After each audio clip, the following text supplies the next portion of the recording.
Kenapa di STAN udah nggak ada jurusan pajak dan bea cukai lagi? Apa Direktorat Jenderal Pajak dan Direktorat Jenderal Bea Cukai udah nggak butuh pegawai lagi? Nggak gitu ya teman-teman.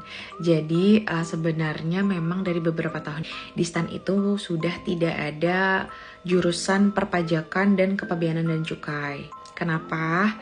Alasannya itu sebenarnya gara-gara teman-teman yang mau masuk STAN itu hanya mengincar tempat bekerjanya, kayak misalkan pengen masuk Direktorat Jenderal Pajak gitu, atau pengen masuk Direktorat Jenderal Kepabeanan dan Cukai, tapi nggak mau masuk tempat lain. Jadi ketika mereka ditempatkan di jurusan lain nih, karena di jurusan pajak dan bea cukai sudah penuh, mereka nggak mau dan berontak.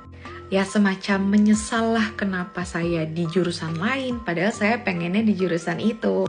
Nah, karena banyaknya keluhan seperti itu dari teman-teman yang sudah keterima di STAN, ada yang mengundurkan diri, bahkan ada yang sudah mau kerja tapi mengundurkan diri itu, makanya ada aturan seperti ini. Aturan dimana mahasiswa STAN itu bisa memilih tapi tetap ditentukan oleh PKN STAN untuk jurusannya. Jadi contohnya gini nih, kita dikasih pilihan 3. Pilihan pertama apa, pilihan kedua apa, pilihan ketiga apa. Nah, kita ternyata dapat di pilihan ketiga. Ya udah, berarti memang itu yang ditujukan untuk kita. Itu yang dipilihkan PKN STAN untuk kita. Berarti percuma dong Kak kita milih tapi kalau ditentukan sama PKN STAN. Enggak percuma. Kenapa? Karena PKN STAN tuh kan punya aspek-aspek penilaian. Kalau memang kalian tuh memenuhi aspek penilaian di jurusan tersebut, ya kalian bisa masuk ke pilihan pertama. Nah, untuk aspek-aspeknya memang tidak dijelaskan sama PKN STAN, karena itu memang hak panitia pusat untuk mengetahui aspeknya apa aja. Jadi untuk mengurangi keluhan-keluhan tersebut, dari awal pendaftaran PKN STAN tuh memang sudah ada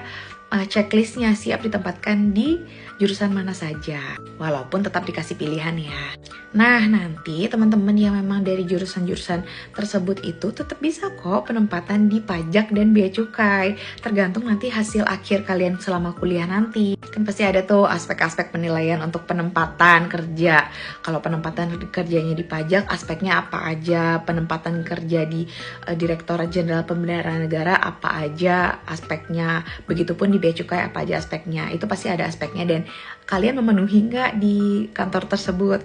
Selain itu tes fisik juga ada, karena kan kantor pajak dan bea cukai itu ada beberapa yang kantor wilayahnya tuh di tempat-tempat terpencil, apalagi bea cukai kan ada yang di perbatasan-perbatasan. Nah, pasti kan membutuhkan orang atau pegawai yang sehat mental dan fisiknya kan. Nah, makanya kenapa di sana itu ada tes kesehatan dan kebugaran, ada tes rutinnya juga, bukan tes rutin, lebih ke kayak tes kesehatan rutin gitu, atau enggak tes kebugaran rutin gitu, kayak lari bareng, kayak gitu-gitu lah. Nah, itu untuk membiasakan diri, walaupun sudah menjadi mahasiswa STAN, tetap harus menjaga kemampuan itu gitu loh. Harus tetap menjaga kualitas kesehatan dan kebugaran kita. Karena bayangin aja kalau di perbatasan itu untuk nemu rumah sakit, puskesmas, vaskes 1 itu kan susah ya, harus nyebrang dulu, harus pakai perahu dulu. Nah, kalian bayangin kalau misalkan ditempatkan di sana tuh orang yang kurang fit, kurang bugar, itu kan pasti akan menyusahkan. Sedangkan kita tuh kan mau mengabdi pada negara, kita tuh mau membantu negara. Jadi kita juga harus dalam kondisi yang optimal gitu. Semangat!